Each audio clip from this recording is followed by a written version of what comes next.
Today's I am talking about these stocks. Here you can see these stocks, how much price.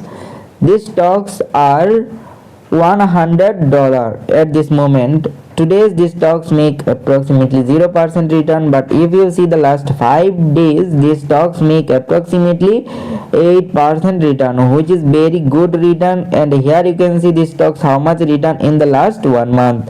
These stocks make approximately good return. Hey, I am not telling you to buy or sell these stocks. I just break down the numbers so you can decide smarter. Here you can see these stocks, how much return in the last 6 months, which is 0% return, and year to date you can see. And here you can see the last 1 year's return. These stocks make very bad performance.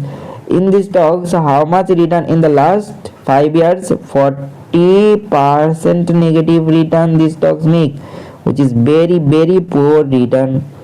Here you can see how much return these stocks make in the whole journey. These stocks make approximately 27x return. Okay, so you can see these stocks make how much return. So always do your own research before investing and follow for more US stocks breakdowns.